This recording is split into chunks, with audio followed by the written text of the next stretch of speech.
Bonjour, Monsieur Nati. Le football est considéré actuellement comme le sport roi du XXe et du XXIe siècle.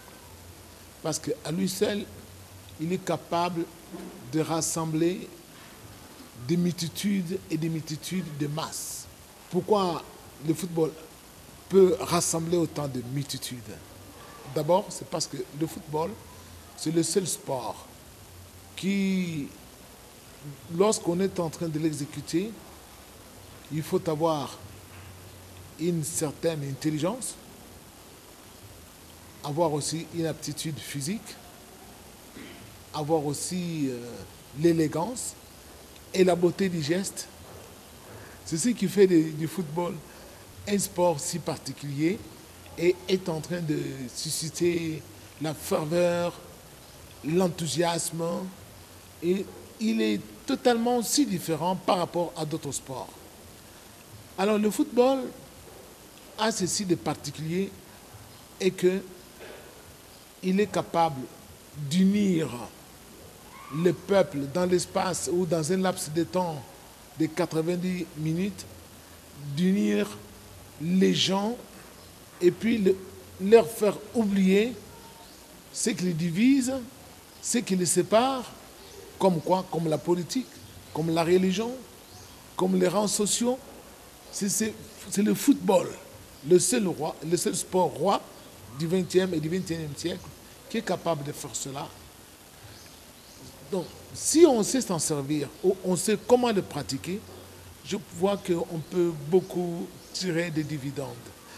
Dans des pays qui ont compris cela, ils ont su que pour un meilleur football, il faut s'occuper de la jeunesse. La jeunesse. Parce qu'on ne peut pas pratiquer le football à tous les âges. Il y a un âge vraiment particulier. Cela va de 15 ans jusqu'à 30-35 ans. Alors cette tranche d'âge, c'est là où il faut se focaliser pour voir comment pratiquer le football dans notre pays. Bon, dire pourquoi le football congolais est l'objet de beaucoup d'antivaleurs, c'est parce que c'est ce que je viens un peu de dire. Le football, il faut savoir quels sont les acteurs du football.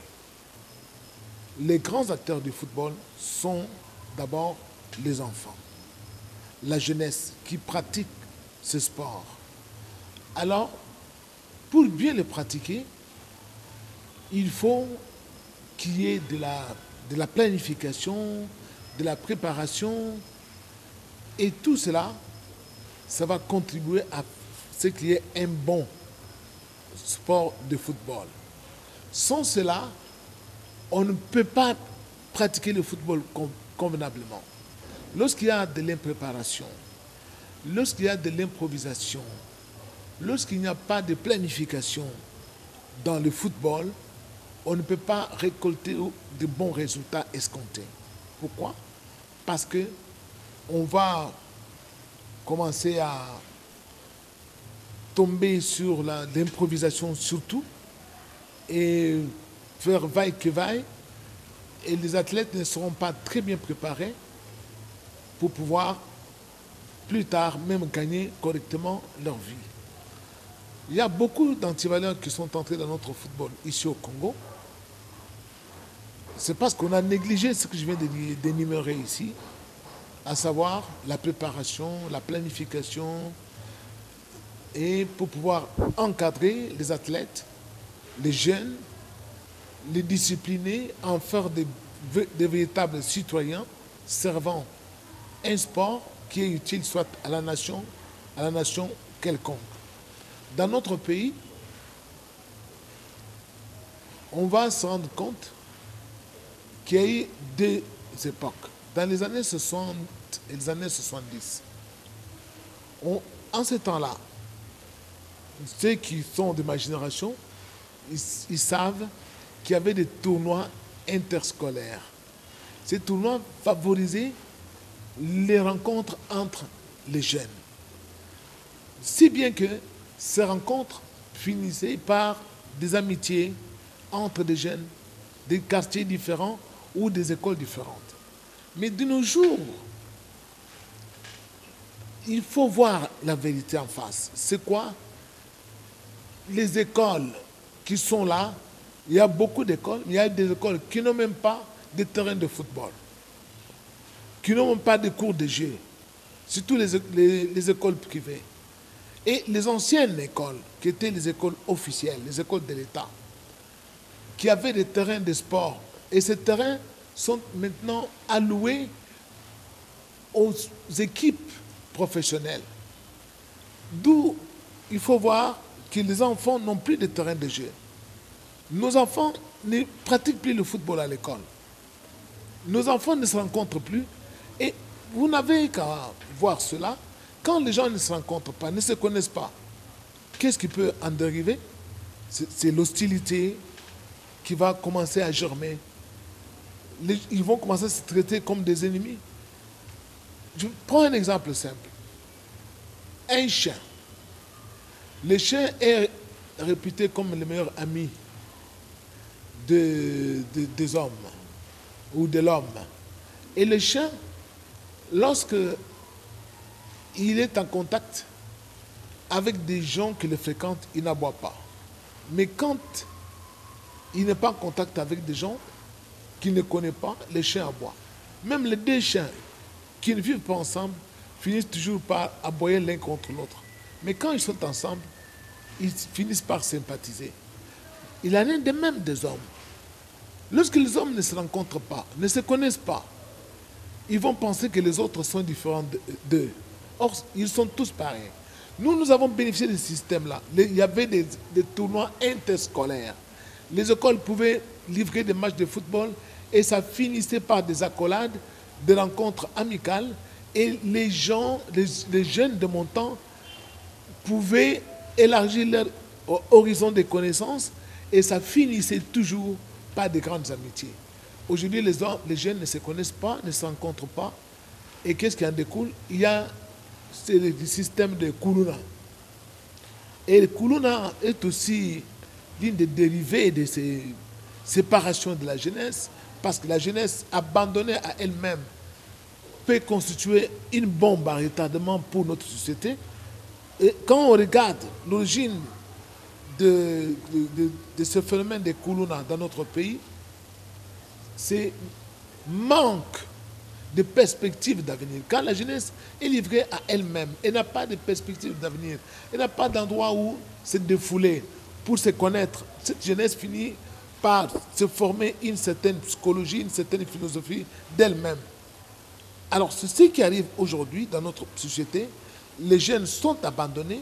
Les terrains de jeu qui étaient, par exemple, dans notre ville ici, il faut voir ceux qui gouvernent ont laissé construire partout, même sur les terrains qui étaient alloués aux enfants, où il y avait des enfants pouvaient se trouver dans les quartiers pour jouer ensemble. Partout, on a mis soit des maisons, ou soit on a mis des parkings. Vous voyez un peu? On a mis des parkings. Donc, sur les terrains de jeu, ou soit sur le même terrain de jeu, ça devient maintenant des endroits pour ériger des chapelles ardentes. On commence à y mettre des veillées mortuaires, les jeunes ne peuvent pas y jouer. Pourquoi? Parce qu'on a mis des chapelles ardentes sur le terrain. Donc, toutes ces choses-là, ça fait que notre football, qui était l'un des premiers en Afrique, a fini par succomber de son piédestal. Et le mal est si profond que quand on arrive maintenant dans les stades, on découvre les jeunes qui chantent des chansons obscènes, qui n'ont rien à faire avec le football. Et parfois, ils sont devenus violents. La violence dans le football, ça a commencé, moi je me souviens, dans les années 80, on a parlé d'un phénomène d'hooliganisme, des hooligans en Angleterre. Ces gens violents qui venaient dans les stades, qui étaient capables d'y entrer même avec des armes, des couteaux, et ça finissait par des échauffourées. Et parfois, il y avait des morts, il y avait des gens qui se piétinaient, des mouvements de masse, de la panique, et ça finissait toujours par créer beaucoup de morts. Lorsqu'on ne canalise pas cette ferveur, cet enthousiasme qu'apporte le football, on ne sait pas comment les gérer. Ça débouche à des morts. Et le football peut unir notre nation. Nous avons vu l'exemple, par exemple, de la Côte d'Ivoire, un pays qui était totalement divisé, mais qui a été réconcilié. Pourquoi? Parce que quand ils ont gagné la coupe a fait le tour de la Côte d'Ivoire, non seulement pour ceux qui étaient au sud, même pour ceux qui étaient au nord. Et Dieu a utilisé le football en Côte d'Ivoire pour pouvoir rassembler ce pays-là, pour consoler les cœurs qui étaient totalement saignés en blanc. Il faut savoir que le football a cette particularité de poncer les plaies de cœurs qui sont parfois saignants. Pourquoi? Parce que le football apporte la joie. Et cette joie, quand on est ensemble pour défendre ou pour acclamer à l'unisson, chanter à l'unisson, danser à l'unisson en faveur des couleurs d'une équipe nationale, et cela a été prouvé partout dans le monde entier. Et le football devait jouer ce rôle dans notre pays. Et s'il y a maintenant des antivaleurs qui sont appareillés dans notre sport, il y a le fétichisme parce que quand on a négligé la préparation physique, l'aptitude, donc les critères qui devaient primer pour qu'il y ait un bon football, on a commencé à penser qu'on peut pratiquer le football avec l'improvisation. Qu'est-ce qui en arrive? On va se rabattre sur le fétichisme, cherchant des moyens mystiques, pensant que c'est le mystique qui va nous aider à gagner le match. Or, le football, c'est d'abord un sport de contact qui nécessite une aptitude physique, qui nécessite une préparation technique. Et aussi, il faut voir le développement, la gestion du développement corporel. Parce que si, dans un pays en crise comme le nôtre, les athlètes ne mangent pas bien, beaucoup de gens, vous n'avez qu'à voir les joueurs de football des années 60 et des années 70, étaient bien robustes, avaient un bon gabarit, étaient des joueurs vraiment de véritables athlètes, très bien formés. Mais aujourd'hui, lorsqu'on voit la masse musculaire de nos joueurs d'aujourd'hui, on a l'impression que ces joueurs-là sont de notre âge. Ils n'ont presque pas de cuisses, ils n'ont pas de mollets. Donc toutes ces choses-là, ça fait que notre football n'est plus le même. Et les gens, voyant qu'ils sont défavorisés par la nature elle-même, et ils pensent que si ils pouvaient recourir à des fétiches, ils auront le dessus sur les autres. Non, les fétiches, même s'il y a des fétiches et Satan existe, mais il faut savoir que le football, même du temps des apôtres, nous voyons que le sport, dans la Bible, Paul parle du sport, des athlètes, il dit un athlète n'est pas couronné s'il n'a pas couru selon les règles. Et ceux qui courent dans les stades, ils courent de façon à remporter la couronne corruptible, tout ça. Nous courons pour remporter une couronne incorruptible. Donc il faut savoir que les stades n'ont pas existé seulement aujourd'hui. Dans la Grèce antique, il y avait l'olympisme. On pratiquait beaucoup de sports. En Rome, il y a le Colisée qui a été construit à Rome. Pourquoi? Parce qu'il y avait des combats aussi, des gladiateurs, il y avait beaucoup de sports. Donc il faut savoir que le sport, dans l'ensemble, unit le peuple. Ça distrait, ça crée cette cohésion nationale que parfois les hommes politiques ne peuvent pas donner, ou la religion n'arrive pas, parce que souvent ce qui nous divise, ce sont nos conceptions. Mais par exemple, dans le sport tel que le football, qui est un sport de masse, ce sport-là, le football, restera toujours un sport roi et rassemblera des masses. Et notre pays peut en tirer beaucoup de profit parce que le Congo regorge de beaucoup de talents. C'est un pays, si on pouvait exploiter comme c'était dans les années 70, où chaque province avait sa fédération et chaque fédération sortait aussi certaines équipes. Et ça finit par propulser notre pays au firmament du sport africain.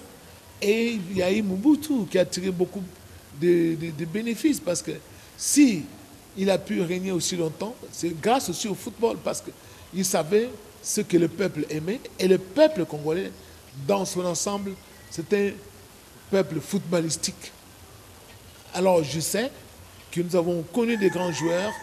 Si on peut aussi avoir des mêmes joueurs et mettre à la disposition de notre jeunesse des stades, des terrains, des jeux, et avoir une politique qui favorise la pratique du sport, et en particulier le football, dès le bas âge, dans les écoles, comme c'était jadis dans ce pays, on aura à remporter beaucoup de coupes.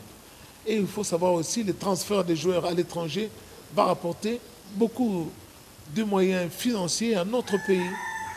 Donc c'est à quoi il faut que ceux qui gouvernent pensent à tout cela. Il n'y a pas que les diamants pour enfler les caisses de l'État, les cuivres et le coltan. Il y a aussi le football. Voilà. Merci.